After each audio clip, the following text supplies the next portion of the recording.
Rule number 2 is treat yourself like you're someone that you care about. You should figure out how you would like to be treated, like you were taking care of yourself, not how you would like people to respond to you. It's more important than that. It's like, imagine you had a child that you really cared for, and someone said, well, people will treat this child exactly like you want them to, but you have to figure out what that is. And so then you'd have to sit down for like a month and you'd think, okay, well, how do you want your child to be treated? You don't want everyone just to be nice to him, you know. You want people to challenge him, and you want people to discipline him, and you want people to tell him when he's wrong. It's like, you don't just want everyone to be nice. That's pathetic. It's pathetic. There's no challenge in that. And so, well, you want to treat other people like you would like to be treated. Well, then you have to figure out, how would you like to be treated? And well, you'd like people to fawn all over you and just lay everything at your feet. It's like, no, that's not something you'd wish for someone that you were taking care of. And then there's an additional problem, which is it's often the case that people will treat other people better than they treat themselves. In Rule 2, it's a bit of a meditation on why people don't like themselves very much. And I think there's 2 reasons, really. And one is that we're fragile and damageable and imperfect in multiple dimensions all the time. And that often just gets worse. Lots of things get worse as you get old, for example. So it's not necessarily that easy for a self-conscious being who's extraordinarily aware of his or her own fragility, but not just fragility, foolishness and errors. Like, you know yourself better than anyone else knows you. And you know, you might have a certain amount of dislike for someone you know because of something they did, but you know everything you did. Jesus, that's a drag, man. You know, you have to carry that along behind. It's like, really, I did that, you know?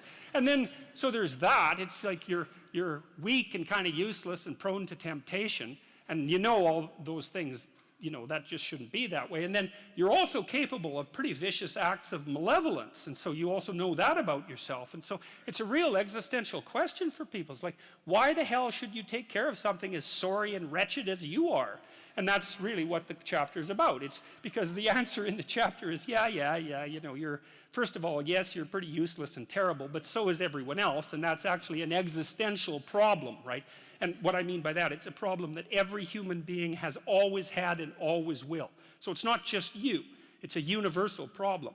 And that there's an answer to that, and one of them is to, what is it to say? Love the sinner but hate the sin. It's something like that, is that despite the fact that you're not all that you could be, the proper attitude to have towards yourself is the attitude that you would have towards someone that you genuinely cared for.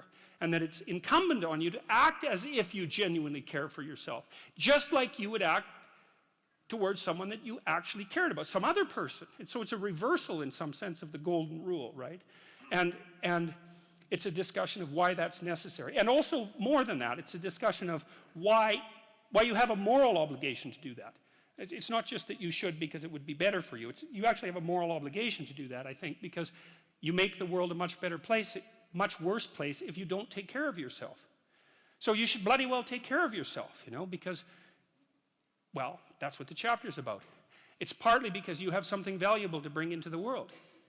That's the thing about being an individual. It's the thing that Western civilization has always recognized, that as an individual, you have a light that you have to bring into the world, and that if you don't bring it into the world is a dimmer place, and that's a bad thing, because when the world is a dim place, it can get very, very, very dark. And so it's necessary, not just so that you feel better, not just so that you're a #1 lobster, none of those things. You need to take care of yourself because you're in the best position to do that. And it's necessary for you to take care of yourself. Despite the fact that we're mortal and vulnerable and self-conscious and capable, not only capable of doing terrible things, but actually do them. Despite all that, you still have that responsibility. And so I wanted to, you know, hit the question as hard as I can to try to figure out, well, why people are contemptuous of themselves. And there's plenty of reason, that's for sure. But the reasons do not justify the mistreatment of yourself. It's as simple as that. It's not a good strategy.